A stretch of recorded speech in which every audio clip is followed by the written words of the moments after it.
Ang istorya ni Maharaj Bharat. Unang bahagi. Si Maharaj Bharat ay namuno ng matuwid sa loob ng 10 milyong taon habang pinananatili ang mahusay na kalusugan. Sa huli, lumitaw ang pagnanais sa kanyang puso na mapalaya sa buhay royal o karangyaan at nagnanais siyang tumutok lamang sa pag-alala sa Diyos. Hinati niya ang kanyang kaharian at kayamanan nang naaayon sa kanyang mga anak. Umalis sa palasyo. Pumunta siya sa isang lugar na tinatawag na Pulaha Ashram upang lubusang magpakadalubhasa sa debosyon. Isang araw si Bharat ay naliligo sa ilog at tumayo sa tubig ng may ilang oras. Abala sa pagbigkas ng mga mantra. Sa sandaling iyon, isang buntis na usa ang nauuhaw at lumapit sa ilog upang uminom ng tubig. Sa eksaktong sandaling iyon, umalingaw-ngaw ang nakakatakot na pag-ugong ng leon sa kagubatan. Kaya naman, takot na tumalon palayo ang usa. At dahil sa pagkabigla, nahulog ang kanyang hindi pa ipinapanganak na supling sa agos ng ilog. Ang inang usa ay hindi nagtagal at namatay din. Nasaksihan ni Bharat ang buong tagpo at dahil sa awa, agad niyang itinigil ang kanyang pagme-meditate. Kinuha ang supling mula sa ilog at dinala ito sa kanyang hermitage. Maliit at marupok ang supling na usa at sa pagkakita niya rito na antig ang kanyang damdamin at umapaw ang kanyang pagkalinga at pagkahabag. Habang tumatagal, lalong napapalapit kay Maharaj Bharat ang supling na usa. Yayakapin niya ito sa kanyang kandungan, didikit sa kanyang dibdib, hahalikan at pagmamalasakitan ng may pagmamahal.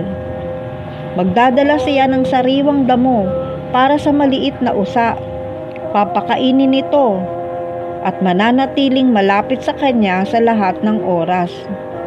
Unti-unting humina ang kanyang pag-alaala sa Diyos at ang kanyang espiritual na disiplina. Nagsimula siyang mag-isip, ang nilalang na ito ay lubos na nakadepende sa akin. Ako ang ina, ama, kaibigan at kasama nito. Mahal na ako nito. Ngayon, dadalhin niya ang usa sa kanyang balikat. Papakainin ng damo at aalagaan ito ng may pagmamahal. Kahit habang naliligo, yayakapin niya ang supling na usa sa kanyang mga braso at isasama ito sa tubig. Kapag ang supling na usa ay lumalayo sa kanya, nagiging labis ang pag-alaala ni Bharat. Umiiyak siya at nananalangin sa Diyos na sinasabi, "O Panginoon, pakiusap, protektahan mo ang aking mahal na supling. Huwag siyang masaktan ng anumang asong gubat o mabangis na hayop."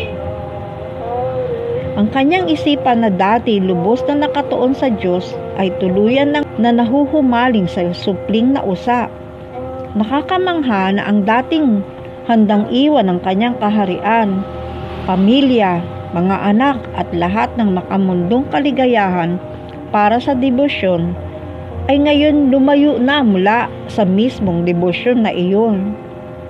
Si Bharat na dating tinalikuran na ang pagkakakabit o attachment sa kanyang asawa, anak at lahat ng makamundong ugnayan para sa pagkakamit ng Diyos ay lubos na nagiging nakaugnay sa isang simpleng usa. Ang marangal na pantas na si Bharat ay nasakop ng balakid na anyo ng usa ay bumagsak mula sa kanyang banal na landas. Nang sumapit ang kamatayan, ang supling na usa ay nasa tabi niya. Ang mga mata ni Bharat ay nanatiling nakatuon dito at ang kanyang puso ay nakakapit sa kanya. Nabahala siya. Sino ang mag-aalaga sa kanya pag ako'y wala na? Sino ang magmamahal at magpoprotekta sa kanya? At sa ganitong kalagayan ng pag-iisip, namatay siya. Ayon sa batas ng karma, kung ano ang huling naiisip sa sandali ng kamatayan, ganoon ang susunod na kapanganakan.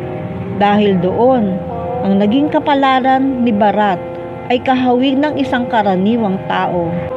At dahil sa damdaming iyon at sa pagkakakabit, attachment niya sa sandali ng kanyang kamatayan, muling isinilang siya bilang isang usa. Sundan natin ang susunod na mga pangyayari. Haribol.